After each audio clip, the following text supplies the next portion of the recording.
ஹர ஹர நமः பார்வதீபதயே ஹர ஹர மகாதேவ. சிவமகாபுராணத்திலிருந்து சிவராத்திரி மகிமை. சிவராத்திரி விரதம் அனுஷ்டிக்கும் முறை. சூதமுனிவரே, நீங்கள் சொல்லிவரும் விஷயங்களாலேயே எங்கள் சந்தேகங்கள் ஒழிகின்றன. சிவார்ச்சனை செய்வதில் சிறந்த பக்திமானாகிய தங்களையே கேட்கிறோம்.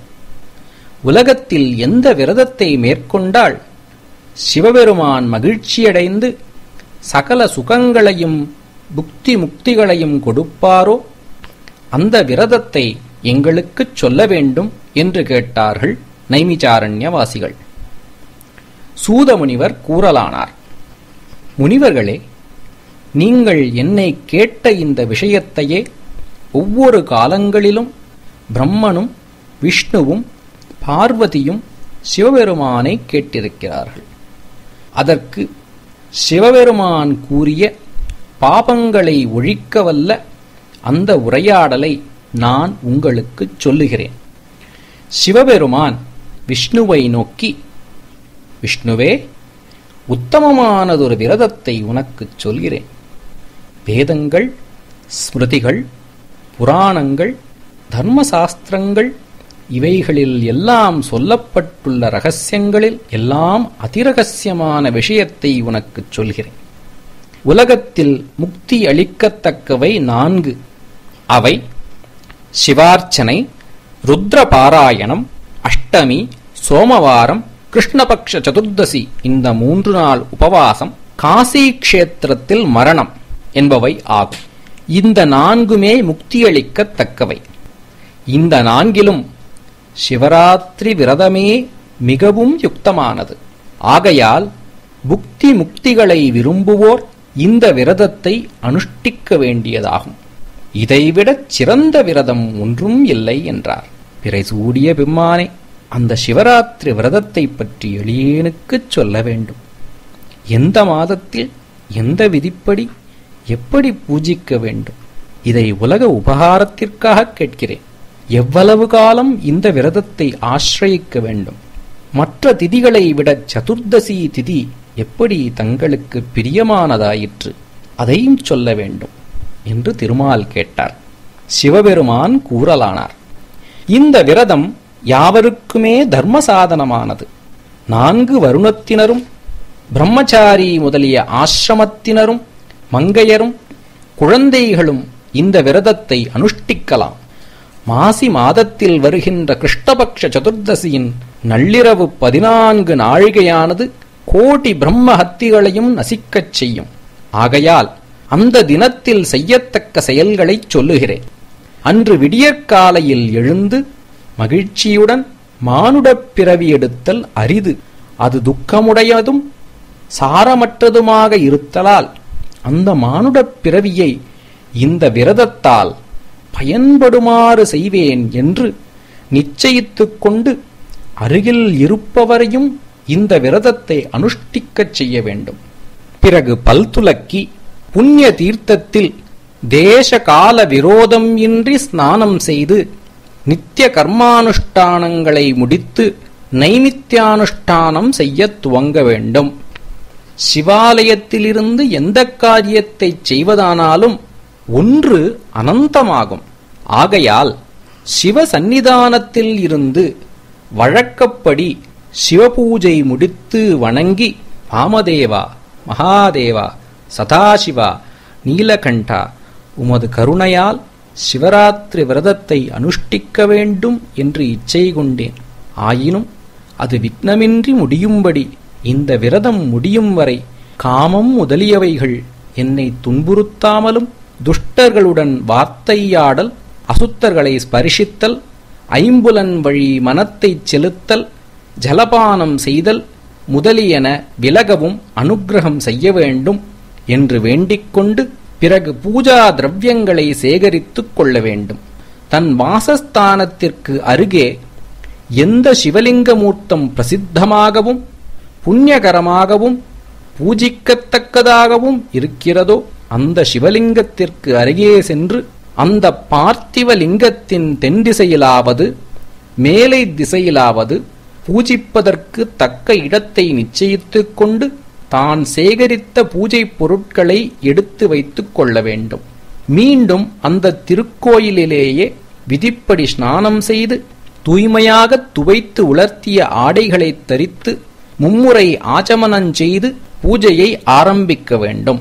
முதலில் அச்சரலிங்கமான அந்த பார்த்திவலிங்கத்திற்கு மந்திரபூர்வமான உபசாரத்துடன் பூஜை செய்வித்தல் வேண்டும்.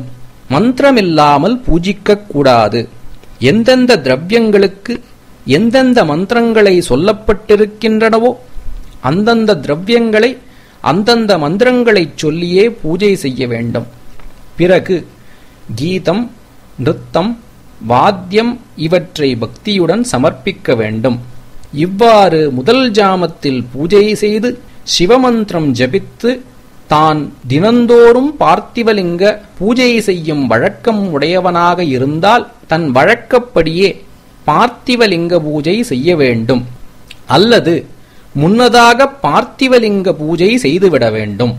பிறகு சிவபெருமான் தன்னிடம் தயை வைக்கும்படி பலவித சிவஸ்தோத்திரங்களால் தியானிக்க வேண்டும். சிவமகிமையை பிறருக்குச் சொல்ல வேண்டும். அல்லது பிறர் சொல்ல ஸ்ரவணம் செய்ய வேண்டும். இவ்வாறு 4 ஜாமங்களிலும் 4 பார்த்திவ லிங்கங்களைச் செய்து ஆவாகனாதி விசர்ஜனாதி பூஜைகளை செய்து முடித்து ஸ்தாபித லிங்கத்தையும் பூஜை செய்வித்து நித்திரை இல்லாமல் உற்சவம் முதலிய சிவ பணிவிடைகளைச் செய்து கொண்டே விழித்திருந்து இரவை கழித்து விடியும் முன்பு மீண்டும் ஸ்தாபித லிங்கத்திற்கு பூஜை செய்வித்து ஸ்நானம் செய்து சந்தியாவந்தனம் முதலியவற்றை முடித்து, எம்பெருமானே, உன் கிருபையால் நான் ஆசிரயித்த சிவராத்திரி விரதத்தை முடித்தேன். என் சக்திக்கு ஏற்ப நான் செய்த தவத்திற்கு தேவரீர் மகிழ்ந்து தக்க பயன் தர வேண்டும் என்று புஷ்பாஞ்சலி செய்து பார்வதி தேவியையும் நமஸ்கரித்து தான் செய்த பூஜா பயனை சிவப்பிரீதி செய்து ஜலபானஞ்செய்து அவ்விரத நியமத்தை விட வேண்டும். விஷ்ணுவே, அது எப்படி என்பதை கூறுகிறேன். யாமங்கள் 4லும் தன் மனத்தில் உள்ள கோரிக்கையை சேர்த்து அத்தியாதி பிரயோஜமாகிய சங்கற்பம் செய்து ஸ்தாபித லிங்கத்தையும் பார்த்திவ லிங்கத்தையும் பக்தியோடு பூஜிக்க வேண்டும். பால், தயிர், நெய், தேன், சர்க்கரை முதலியவற்றால் அவற்றிற்கு உரிய மந்திரங்களை கூறி அபிஷேகம் செய்ய வேண்டும். பிறகு உலர்ந்த வஸ்திரத்தால் சிவலிங்க மூர்த்தியை உபசாரமாக ஒற்றி சுகந்த பரிமள சந்தனஞ்சாத்தி முதல் ஜாமத்தில் அரிசி அக்ஷதையும், 2வது ஜாமத்தில் யவை அக்ஷதையும், 3வது ஜாமத்தில் கோதுமை அக்ஷதையும், 4வது ஜாமத்தில் அரிசி, உளுந்து, பயிறு, தினை அல்லது 7 விதமான தானியாட்சதையும் சமர்ப்பிக்கவும். புஷ்பங்கள் முதல் ஜாமத்தில் சதபத்திரம், கமலம், கரவீரம் முதலியனவும், 2ஆம் ஜாமத்தில் கமலமும் வில்வமும், 3ஆம் ஜாமத்தில் அருகும் ஆத்தியும், 4ஆம் ஜாமத்தில் நறுமணம் கமழும் பல மலர்களோடும் சிவநாமங்களாவது குரு உபதேசித்த மந்திரங்களாலாவது அர்ச்சனை செய்ய வேண்டும். நிவேதனம் முதல் யாமத்தில் சுத்தான்னமும் கறிவகைகளும் பலகாரங்களும், 2ஆம் யாமத்தில் பரிமான்னமும் லட்டு முதலிய பலகாரமும், 3ஆம் யாமத்தில் மாவால் செய்த நெய் சேர்ந்த பலகார வகையும் பாயசமும், 4ஆம் ஜாமத்தில் கோதுமை, சர்க்கரை, நெய் சேர்த்துச் செய்த மதுரமான பலகார வகைகளும் நானாவிதமான பழவகைகளும் நிவேதிக்கவும். முதல் யாமத்தில் வில்வப்பழத்தையும், 2ஆம் யாமத்தில் பலாப்பழத்தையும், 3ஆம் யாமத்தில் மாதுளம்பழத்தையும், 4ஆம் யாமத்தில் பலவித பழங்களையும் சமர்ப்பிக்கலாம். தாம்பூல தட்சணைகளோடு யாமங்கள் 4லும் பிராமண போஜனம் முதலியன செய்ய வேண்டும்.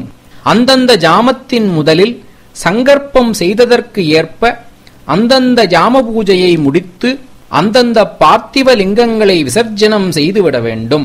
பூஜையின் முடிவில் ஸ்ரீம் பவாய சர்வாய ருத்ராய பசுபதயே உக்ராய மகாதேவாய பீமாய ஈசானாய என்ற அஷ்டநாமங்களால் பூஜித்து புஷ்பாஞ்சலி செய்து தன் கோரிக்கைகளை சொல்லிக் கொள்ள வேண்டும். ஒவ்வொரு ஜாமத்திலும் ஓர் அந்தணனுக்கு குறையாமல் அன்னமிட வேண்டும். மறுநாள் போஜனத்திற்கும் அந்தந்த யாமத்திலே பிராமணர்களுக்கு தட்சிணை கொடுத்து நியமித்துக் கொள்ள வேண்டும்.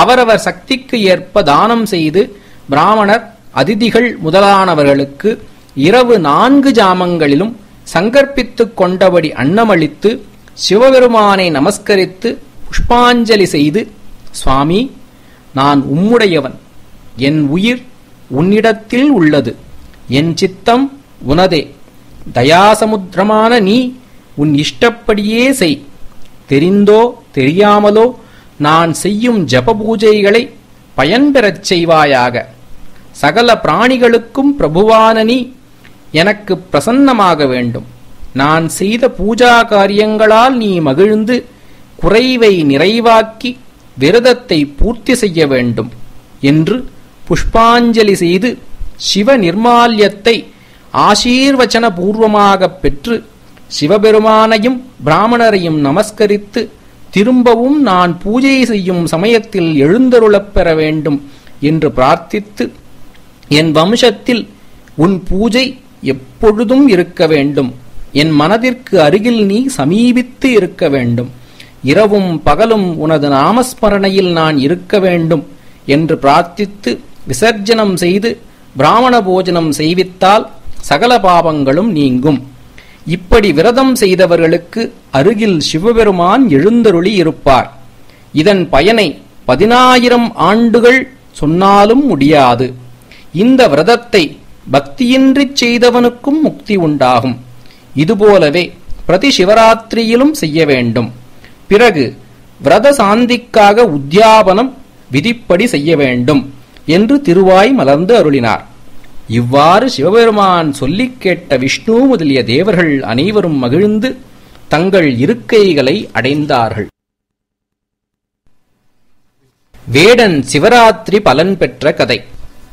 நைமிச்சாரண்யவாசிகள் சூதமுனிவரை நோக்கி, சிவஞானச் செல்வரே, தாங்கள் கூறிய சிவராத்திரி மகிமையை கேட்டு பரமானந்தம் அடைந்தோம். மேலும் இந்த விரதத்தின் பயனை விரிவாகச் சொல்லி அருள வேண்டும். அஞ்ஞானத்தோடு இந்த விரதத்தை கடைப்பிடித்தால் ஏதாவது பயன் உண்டாகுமா என்று கேட்டார்கள். சூதமுனிவர் சொல்லத் தொடங்கினார். முனிவர்களே, சிவராத்திரி மகிமையில் ஒரு வேடனின் பாவங்களையெல்லாம் ஒழித்துள்ளதான பூர்வீகமான கதை ஒன்று சொல்லப்பட்டிருக்கிறது. அதைச் சொல்கிறேன், கேளுங்கள். ஒரு வனத்தில் மகாபலசாலியும் பெருங்குடும்பஸ்தனுமான வேடன் ஒருவன் இருந்தான். அவன் மிருகங்களை வேட்டையாடுவதோடு வழிப்பறி செய்தும் பிழைத்து வந்தான். அவன் இளம்பருவ முதல் ஒருபோதும் நற்கருமம் எதையும் செய்யாதவனாக இருந்தான். அவன் பெயர் குருத்ருகன். அவன் இவ்வாறு இருக்க ஒரு சமயம் சுபகரமான சிவராத்திரி சம்பவித்தது.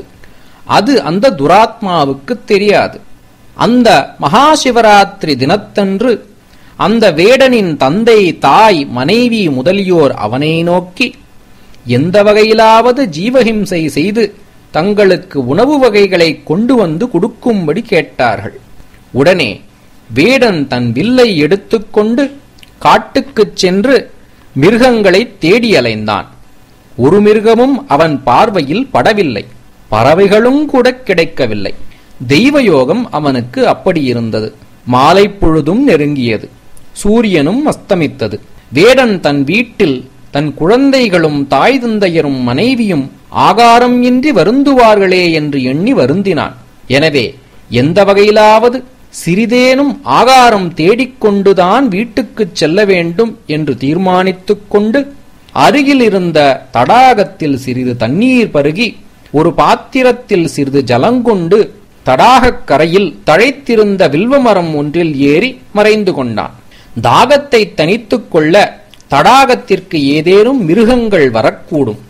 அப்படி வந்தால் அவற்றை கொன்றுவிடலாம் என்று எண்ணினான். மிருகங்கள் எப்போது வரும், நான் எப்போது அவற்றை எய்வேன் என்று வேடன் நினைத்து பசியுடன் வருந்தி, இன்று நமக்கு இறையில்லையே, உபவாசமிருக்க நேர்ந்ததே என்று சிந்தை நொந்து வருந்தி கண்விழித்துக் கொண்டிருந்தான். முதல் ஜாமத்தில் பெரும் தாகத்தோடும் பயத்தோடும் பெண்மான் ஒன்று அங்கே வந்தது. அதைக் கண்டதும் வேடன் மனம் மகிழ்ந்து அம்பை வில்லில் பூட்டினான். அவனது உடல் அசைவால் அவன் கையிலிருந்த பாத்திரத்திலிருந்து சிறிது ஜலமும் வில்வ மரத்திலிருந்து சிறு வில்வதலங்களும் அந்த மரத்தடியிலிருந்த ஒரு சிவலிங்கத்தின் மீது விழுந்தன. இதனாலேயே அந்த வேடன் அந்த சிவராத்திரியில் முதற்கால பூசையை செய்தவன் ஆனான். அத்தகைய பூஜையின் பயனாக அவனது பாதகங்கள் நசிந்தன. இந்நிலையில் வேடன் அம்பை வில்லில் பூட்டிய சத்தத்தை கேட்ட பெண்மான், ஐயோ, எங்கே போவேன், என்ன செய்வேன்? இந்த வேடன் என்னை எப்படியும் பானத்தால் கொன்று விடுவானே, ஆயினும் ஓர் உபாயம் செய்ய வேண்டும் என்று யோசித்து வேடனை நோக்கி, வேடா, நீ என்ன செய்ய நினைத்திருக்கிறாய் என்று கேட்டது. அதற்கு அந்த வேடன், மானே, நான் ஒரு பெரிய குடும்பஸ்தன். என் குடும்பம் முழுவதும் ஆகாரம் இல்லாமல் பெரிதும் கஷ்டப்படுகிறது. ஆகையால் உன்னை கொன்று அவர்களுக்கும் எனக்கும் ஆகாரமாக்கப் போகிறேன் என்று கூறினான். அதற்கு பெண்மான் பாபாத்மாவாகிய அந்த வேடனை நோக்கி, அப்படியானால் நான் தன்யையானேன். பயனற்ற இந்த உடலின் இறைச்சியால் உனக்கும் உன் குடும்பத்திற்கும் சுகம் உண்டாகுமேயானால் பரோபகாரத்தால் உனக்கு உண்டாகும் புண்ணியத்தை நானும் அடைவேன். இந்த புண்ணிய பலனை பல வருஷங்கள் சொன்னாலும் சொல்லி முடியாது. பயனற்ற என் தேகத்திற்கும் சாபல்யம் கிடைக்கும். ஆனால் எனக்கு சில குட்டிகள் இருக்கின்றன. அவற்றை பாதுகாக்கும்படி என்னுடன் சிறந்த ஒரு பெண்மானை நியமித்துவிட்டு என் கணவனுக்கு அந்த மானையே மனைவியாகவும் இருக்க ஏற்பாடு செய்துவிட்டு மீண்டும் இங்கே வருகிறேன். என் இறைச்சியாலேயே நீங்கள் திருப்தி அடைவதாயின் எனக்கும் மிகவும் சுபமே என்று கூறியது. அதை கேட்ட வேடன் சிறிதும் நம்பாமல், ஆபத்து காலத்தில் யாவரும் சமயோஜிதமாக பொய் பேசுதல் வழக்கம் என்றான். ஆனால் பெண்மானோ, வனச்சரா, சத்தியத்தாலேயே சூரியன் முதலிய தேவர்கள் யாவரும் பிரகாசிக்கின்றார்கள் என்றும், சத்தியத்தாலேயே சமுத்திரம் அணையின்றி இருக்கின்றதென்றும், சத்தியத்தாலேயே இந்திரன் மழை பெய்விக்கிறான் என்றும், சத்தியத்தாலேயே யாவும் நிலைத்திருக்கின்றன என்றும் அறிவாயாக. ஜீவஹிம்சை செய்கின்ற நீ என் சொல்லை பொய்யெனக் கொள்ள வேண்டாம் என்றது. வேடன் அதனை நம்பாமலிருக்க பெண்மான் மேலும் சொன்னது, வேடனே, நான் சொல்வதைக் கேள். நான் சொல்லியபடி மீண்டும் உன்னிடம் வந்து உனக்கு இரையாகத் தவறுவேனானால் நான் பெரும் பாவத்தை அடைவேன். எப்படியென்றால், வேத விக்கிரயம் செய்த பிராமணன் பெறும் பாபத்திலும், திரிகால சந்தியாவந்தனங்களைச் செய்யாதவன் போகும் பாபத்திலும், கணவன் கட்டளையை நிராகரித்த மனைவி அழுந்தும் பாபத்திலும், செய்நன்றி மறந்து தனக்கு நன்மை செய்வதவனுக்கு தீமை செய்தவன் அடையும் பாபத்திலும், சிவத்ரோகியும் விஷ்ணுத்ரோகியும் அடையும் பாபத்திலும், குருத்ரோகி பெறும் பாபத்திலும், வேத விருத்தமான ஆச்சாரத்தில் நடப்பவன் அடையும் பாவத்திலும் போவேன் என்று பலவாறாகவும் கூறியது. வேடன் அதன் வார்த்தைகளைக் கேட்டு நம்பிக்கை உடையவனாய், மானே, நீ இனி உன்னிடத்திற்கு விரைவில் சென்று திரும்பி வருக என்று விடை கொடுத்தான். பெண்மான் பெருங்களிப்பு அடைந்து தாகம் தணிந்து கொண்டு தன் இடத்தை அடைந்தது. அதுவரையில் முதல் ஜாம முற்றும் வேடனுக்கு நித்திரையின்றிச் சென்றது. அவ்வாறிருக்கையில் முன் வந்து போன பெண்மான் தன் மூத்தாள் தாகவிடாயுடன் நீர் பருகச் சென்று நெடுநேரமட்டும் வராமையின் அதை தேடிக்கொண்டும் இறைச்சலிட்டுக் கொண்டும் அந்த குளக்கரையை அடைந்தது. வேடன் அதைக் கண்டு குணத்தொணி செய்தான். அப்பொழுதும் முன்போலவே சிறிது ஜலமும் சில வில்வபத்திரங்களும் அம்மரத்தடியில் இருந்த சிவலிங்கத்தின் மீது விழுந்தன. அதனால் சர்வேஸ்வரனாகிய சிவபெருமானுக்கு சிவராத்திரி காலத்தில் வேடன் 2ஆம் ஜாம பூஜை செய்தவனானான். அவ்வேடுவனைப் பார்த்து பானகர்ஷணம் செய்யும் ஒலியால் உணர்ந்த இளையமான், ஓ வேடா, என்னை என்ன செய்யக் கருதினை என்று வினவியது. வேடன் முன் அதன் தமக்கைக்கு கூறியவாறே கூறினான்.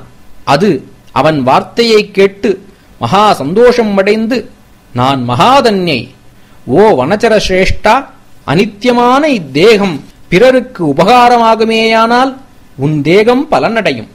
ஆயினும் என் வீட்டில் இளம் பிராயமுடைய சில குட்டிகள் இருக்கின்றன. அவற்றை என் கணவனுக்கு ஒப்புவித்துவிட்டு நான் மீண்டும் சத்தியமாக வருவேன் என்று கூறியது. அதற்கு வேடன், நான் உன் வார்த்தையை நம்ப மாட்டேன், தடையின்றி உன்னை கொல்லுவேன் என்றான். ஆனால் பெண்மானோ, யாதனே, நான் திரும்பவும் உன்னிடம் வராவிட்டால் அசத்திய வார்த்தைகளை கூறினோர் தாம் அதுகாரும் செய்த புண்ணியங்களை இழந்து எவ்வகைய பாபத்திற்குப் போவாரோ அவ்வகைய பாபத்திலும், அடிக்கடி பூமியை காலால் உதைப்பவரும் பாவத்திலும், கற்புடைய மனைவியை விலகி பிரஷ்டையான ஒரு சோரஸ்திரீயுடன் புணர்ந்தவன் போகும் பாவத்திலும், வேதோக்தமான மார்க்கத்தை விடுத்து கல்பிதமான மார்க்கமாகவே நடப்பவர் அடையும் பாவத்திலும், விஷ்ணு பக்தி செய்து கொண்டு சிவதூஷணம் செய்வோரும் சிவபக்தி செய்து கொண்டு விஷ்ணு தூஷணம் செய்வோரும் பெறும் பாவத்திலும், தாய் தந்தையர்களது வருஷாப்திகத்தை விடுத்தவன் செய்யும் பாவத்திலும், முதலில் இதவார்த்தைகள் கூறி பரிதாபம் உண்டாக்கி பின்னர் வஞ்சிப்பவர் அடையும் பாவத்திலும் போகக்கடவேன் என்று கூறியது. வேடுவன் அதன் வார்த்தைகளைக் கேட்டு அதனிடத்தும் நம்பிக்கை வைத்து, ஓ மானே, நீ அப்படியே உன்னிடத்திற்குச் சென்று அதிசீக்கிரத்தில் வருக என்று விடுவித்தான். அந்த மான் மகிழ்ச்சியுற்று தண்ணீர் பெருகி தன் இடத்தை அடைந்தது. அதுவரையில் அவ்வேடுவனுக்கு 2ஆம் ஜாமமுற்றும் நித்திரையின்றி இருந்தது. இதற்குள் அவ்விரு பெண்மான்களுக்கும் கணவனாயுள்ள ஆண்மான் அவ்விரண்டு மான்களையும் தேடிக்கொண்டு அந்த நீர்த்துறையை அடைந்தது. பருத்து உயர்ந்திருக்கும் ஆண்மானை வேடுவன் கண்டு பெருங்களிப்படைந்து, ஆஹா, மிக்க மாமிசம் உடையதாயிருத்தலின் நமக்கு திருப்தியான ஆகாரமாகும் என்று கருதி வில்லை டங்காரம் செய்து அதை எய்ய எத்தனித்தான். அப்போது முன்போலவே அவன் வசம் இருந்த ஜலபாத்திரத்திலிருந்து சிறிது ஜலமும் மரத்திலிருந்து சில வில்வதலங்களும் அம்மரத்தடியில் இருந்த சிவலிங்கத்தின் மீது விழுந்தன. அதனால் அவன் சிவராத்திரி காலத்தில் 3ஆம் ஜாம பூஜை செய்தவன் ஆனான். சௌனகாதி முனிவர்களே, பக்தியின்றி சம்பவித்த செயல்களுக்கும் கலிகூர்ந்து பூஜை செய்ததாகக் கருதிய சிவபெருமானுடைய கருணையை என்னவென்று சொல்லக்கூடும்? மேலே கதையை கேளுங்கள்.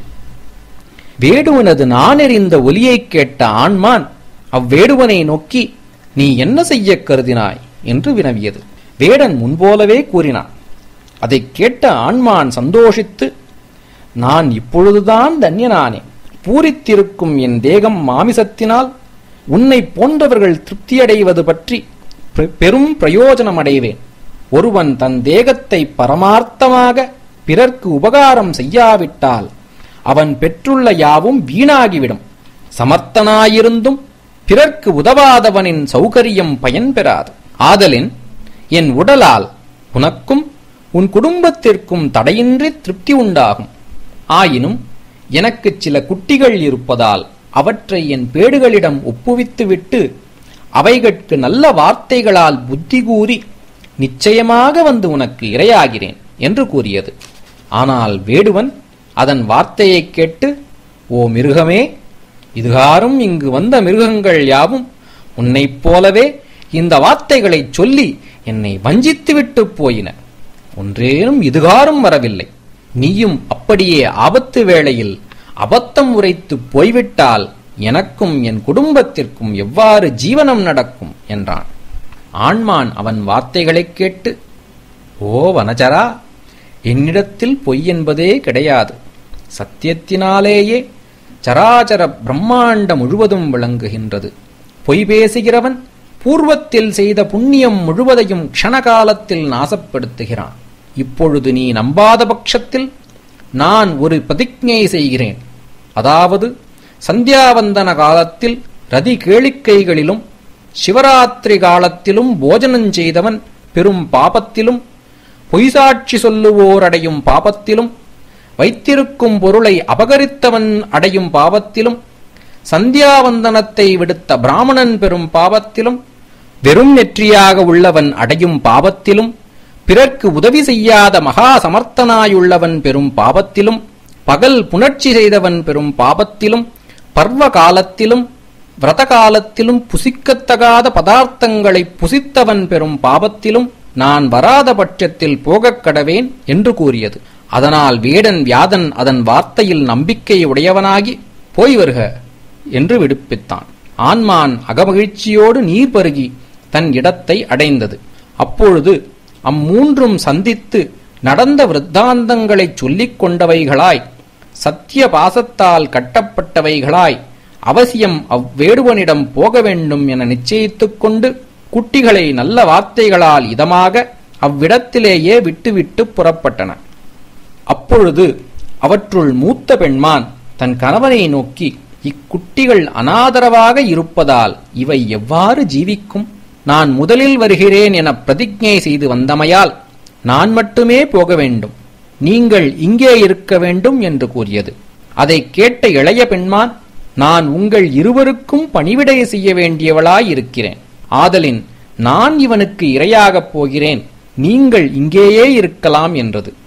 அப்போது ஆண்மான் அவ்விரண்டின் வார்த்தைகளையும் கேட்டு, நான் ஒருவனே அவரிடம் போகிறேன், நீங்கள் இங்கேயே இருக்கலாம் என்றது.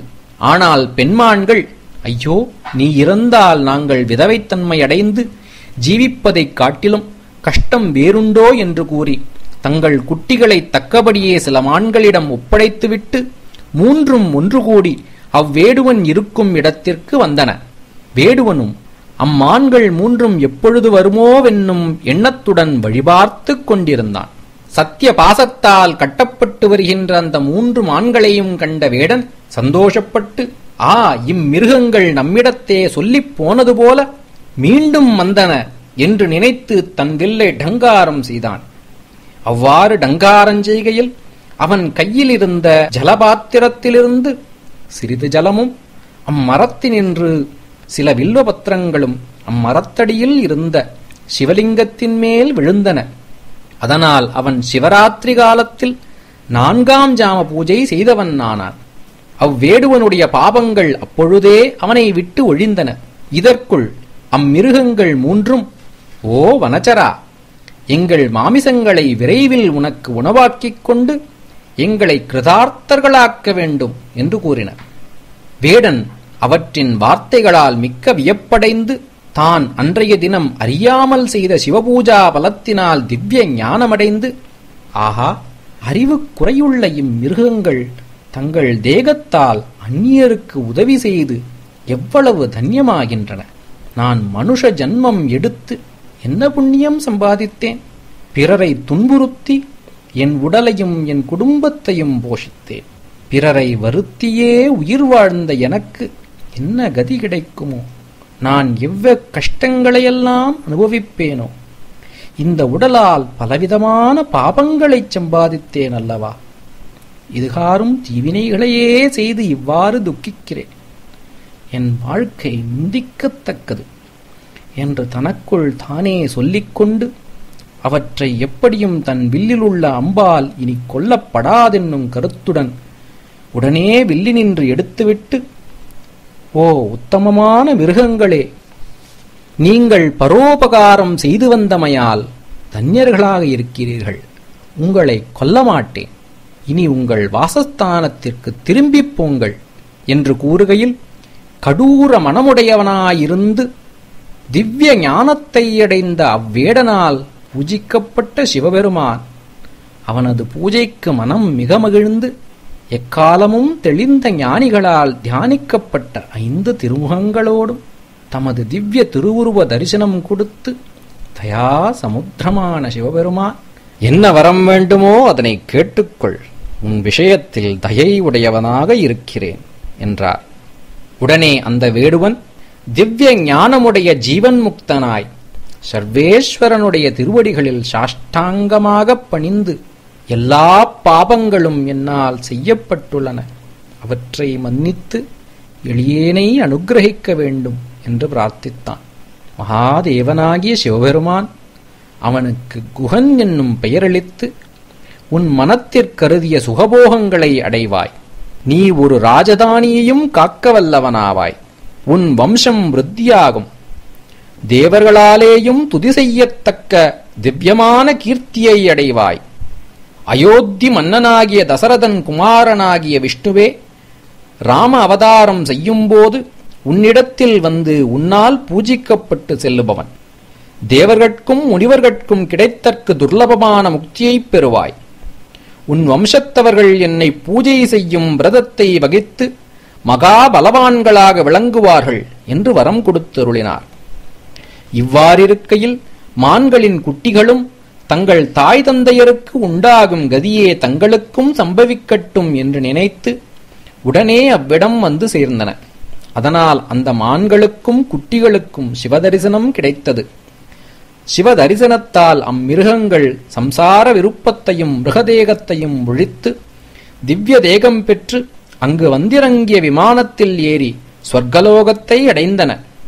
சர்வேஸ்வரனாகிய சிவபெருமான் அவ்விடத்தில் அற்புதாச்சலத்தில் வியாதனாகிய வேடுவனால் பூஜிக்கப்பட்டமையால் வியாதேஸ்வரர் என்னும் பெயரடைந்து எழுந்தருளியிருக்கிறார்.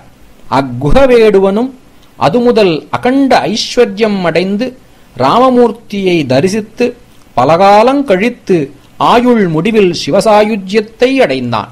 ஆகையால் அறியாமையாலேயே சிவராத்திரி விரதத்தை அனுசரிப்பவர்கள் சிவசாயுஜ்யத்தை அடைவதனால் ஞானவான்களாக பக்தியோடு அவ்விரதத்தை அனுசரித்தவர்கள் சிவரூபத்தை அடைவார்கள் என்பதை சொல்ல வேண்டிய அவசியமே இல்லை. எல்லா சாஸ்திரங்களும் தர்மங்களும் விரதங்களும் தீர்த்த யாத்திரைகளும் தானங்களும் பலன்களும் சிவராத்திரி விரதத்துடன் விவரிக்கையில் சமானமாக மாட்டா. ஆகவே மிக்க சுபகரமான இச்சிவராத்திரி விரதத்தை இதத்தை விரும்புவராகி நீங்கள் ஆச்சரிக்க வேண்டும்.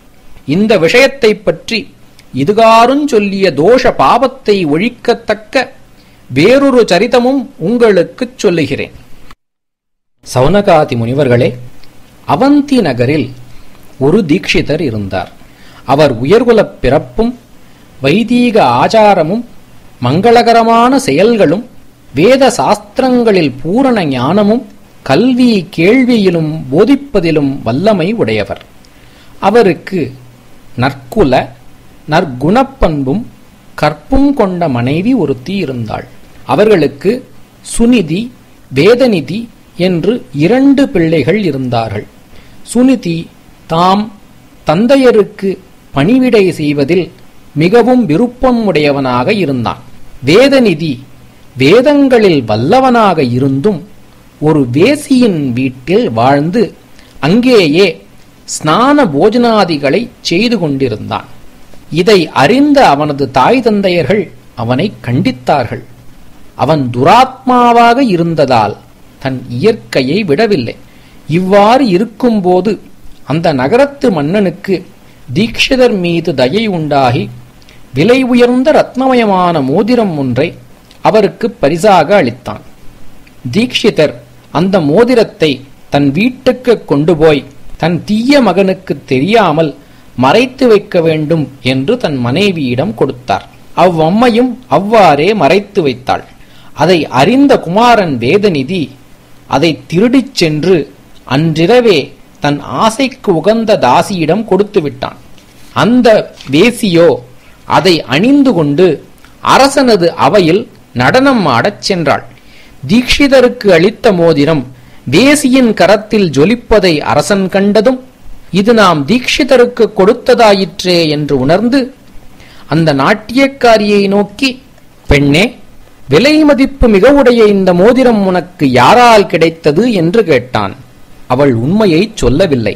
அரசன் அவளை பயமுறுத்தி கேட்ட பிறகு அவள் கடைசியாக அந்த மோதிரத்தை வேதநிதியே தனக்கு கொடுத்தான் என்ற உண்மையை சொன்னாள். அரசன் பலாத்காரமாக அந்த மோதிரத்தை வாங்கி தன்னிடம் வைத்துக்கொண்டு மறுநாள் பொழுது விடிந்ததும் தீக்ஷிதரை வரவழைத்து, நான் உமக்கு கொடுத்த ஆபரணத்தை என்னிடம் சிறிது கொடுங்கள், மீண்டும் அதை பெற்றுக்கொள்ளலாம் என்று கேட்டார். தீக்ஷிதர் தன் வீட்டுக்குச் சென்றார். மனைவியை அழைத்து, நான் உன்னிடம் கொடுத்து பத்திரப்படுத்தி வைக்கச் சொன்ன மோதிரத்தை எடுத்துத்தா என்று கேட்டார். அவள் அதை வைத்த இடத்தில் தேடிக் காணாததால் திரும்பி வந்து தன் கணவனிடம் அது காணவில்லையே என்றாள்.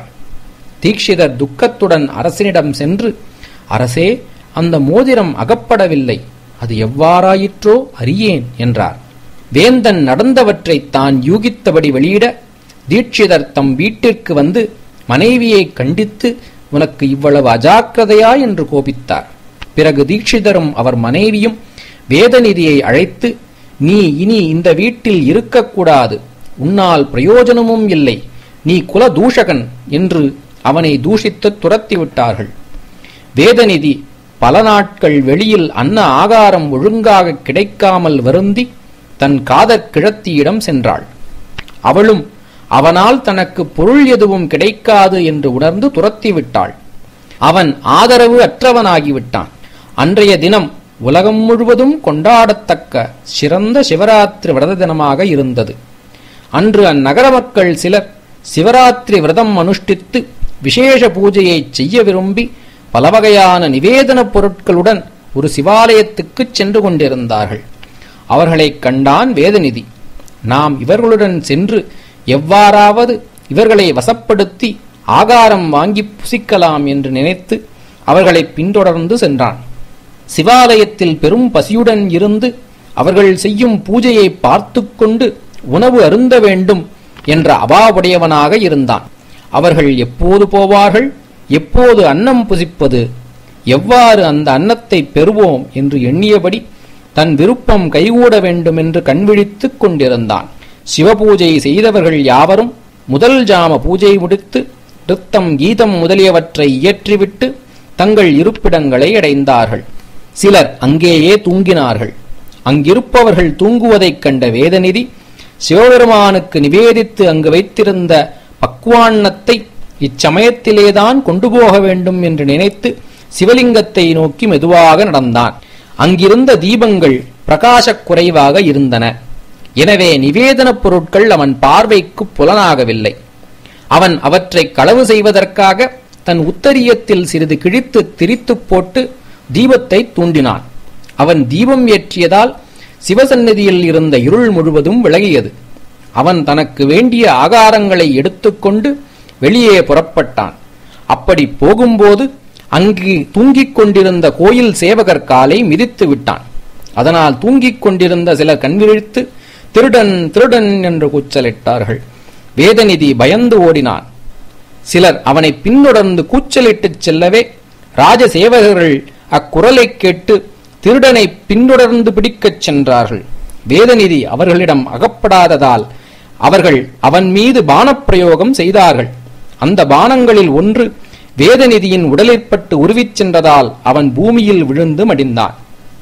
அந்த வேதியன் அஞ்ஞானத்தாலேயே சிவராத்திரி விரதமும் ஜாகரணமும் இருந்தவனானான். சர்வ தயாளரான சிவபெருமான் வேதநிதியை விரதப்பூர்த்தி செய்தவனாகவே அங்கீகரித்தார். அப்போது சிவதூதர்களும் யமதூதர்களும் வந்தார்கள். அவர்கள் இருதரத்தாரும் இவனை கொண்டு போக வேண்டியவர்கள் நாங்கள்தான் என்று வாக்குவாதம் செய்தார்கள். யமதூதர்கள் சிவகணத்தினரை நோக்கி, இவன்தான் கொடிய பாபியாயிற்றே, அணுவளவும் புண்ணியம் செய்யாதவனாயிற்றே, இவனுக்காக நீங்கள் ஏன் வந்தீர்கள் என்று கேட்டார்கள். அதற்கு சிவகணங்கள், இவன் பாப்பியே ஆனாலும் சிவராத்திரி விரதம் இருந்து ஜாகரணம் செய்ததால் புனிதம் ஆயினான் என்றார்கள். யமதூதர்கள் யமதர்மராஜனிடம் சென்று அவர்கள் கூறியதைச் சொல்ல, யமன், உண்மை, அவன் பாவங்கள் சிவராத்திரியில் விரதம் இருந்ததால் ஒழிந்தன என்று சொல்லி வேதநிதியை பார்த்து நீ பாக்யவானாகுக என்று வாழ்த்தினான். அதனால் வேதநிதி தன் மறுபிறவியில் கலிங்க தேசத்து மன்னனாகப் பிறந்து சிவபூஜை செய்வதையே பக்தியாகக் கொண்டு சிவராத்திரி விரதத்தை எக்காலமும் ஆதரித்து தன் ராஜ்யம் முழுமையும் சிவாலய பிரதிஷ்டைகளும் சிவாலய நித்திய நைமித்திக பிராயச்சித்தாதிகளும் செய்வித்து மோட்சம் அடைந்தான்.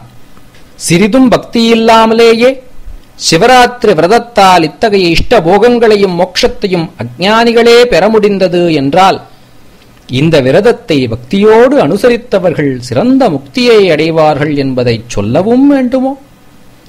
திருடுவதற்காகவே சிவாலயத்து தீபத்தை வேதநிதி தூண்டியதால் இத்தகைய பயன் கிடைக்குமானால் ஞானத்தோடு சிவாலயத்தில் தீபம் வைத்தவர்கள் சுபமான மோட்சத்தை அடையமாட்டார்களா? சிவபெருமானை விட ஒருவன் தயாளனாகவும் தூய்மை ஆக்குவோனாகவும் இல்லை. முனிவர்களே, மோட்சத்தை கொடுக்கத்தக்கது இந்த சிவராத்திரி விரதமே. சிவபெருமான் ஒருவனே பரத்துவப் பொருள். அந்த சர்வேஸ்வரனே முக்திஸ்தானமாக விளங்குபவன். இந்த சிவராத்திரிக்கு சமமானதும் இதைவிடச் சிறந்ததும் ஒரு விரதமும் இல்லை. ஹர ஹர நமः பார்வதீ பதயே. ஹர ஹர மகாதேவ.